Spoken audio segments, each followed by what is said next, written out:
Presiden Amerika Serikat Donald Trump berencana bertemu langsung dengan Presiden Rusia Vladimir Putin dalam waktu dekat. Tak hanya itu, ia juga berencana menggelar pertemuan tiga pihak bersama Presiden Ukraina Volodymyr Zelensky. Pertemuan ini disebut sebagai inisiatif dari Rusia sendiri yang belakangan mulai menunjukkan sinyal ingin berdamai. Namun, apakah berdamai benar-benar menjadi niat Putin atau ada strategi tersembunyi di balik permintaan pertemuan ini? Simak selengkapnya dalam video berikut.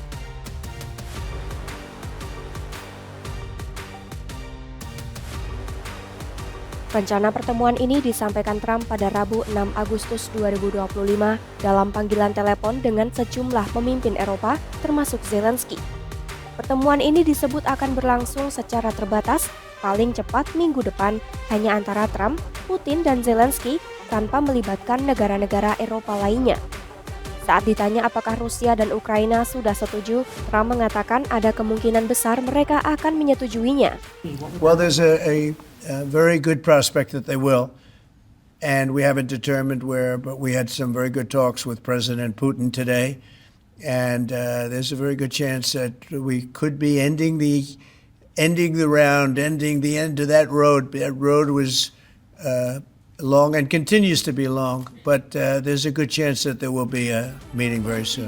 Menurut Gedung Putih, justru pihak Rusia yang lebih dulu meminta pertemuan tersebut. Menurut sumber yang mengetahui isi panggilan, beberapa pemimpin Eropa terkejut mendengar rencana Trump.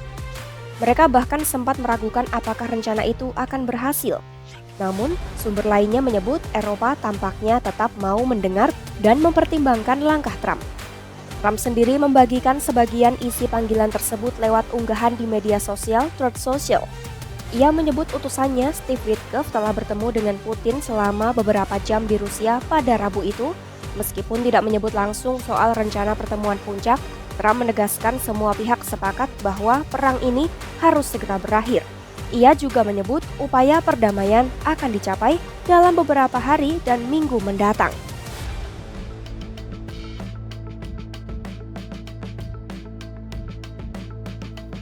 Bagi Putin, bisa bertemu langsung dengan Trump adalah semacam kemenangan. Sejak invasi ke Ukraina dimulai, para pemimpin NATO kompak mengisolasi Putin dan menolak berbicara langsung dengannya. Trump menjadi satu-satunya pemimpin Barat yang membuka jalur komunikasi. Jika pertemuan ini benar-benar terjadi, maka itu akan menjadi pertemuan pertama antara Presiden AS dan Presiden Rusia dalam lebih dari 4 tahun. Terakhir kali hal serupa terjadi adalah pada Juni 2021 silam saat Presiden AS Joe Biden bertemu Putin di Jenewa. Putin sendiri sudah lama mengisyaratkan keinginan bertemu Trump.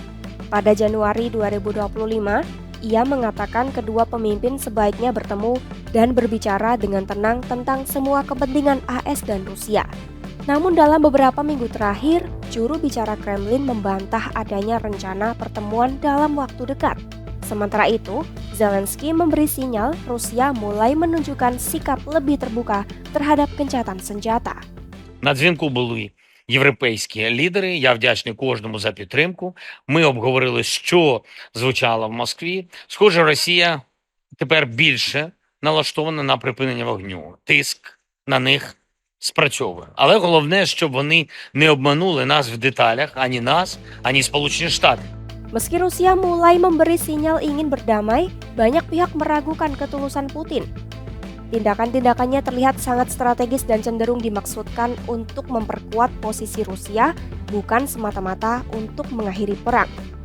Salah satu kepentingan utama Putin adalah menegosiasikan masa depan Ukraina tanpa melibatkan Ukraina sendiri.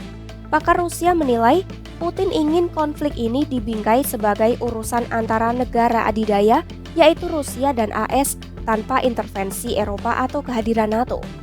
Ini terlihat dari pertemuan yang direncanakan bersama Trump dan Zelensky tanpa melibatkan mitra Eropa. Putin juga ingin mengamankan wilayah Ukraina yang telah dikuasainya sekitar 20%, serta memastikan Ukraina tidak bergabung ke NATO dan memiliki militer yang dibatasi. Ia ingin Ukraina menjadi negara netral dan tunduk pada pengaruh Rusia.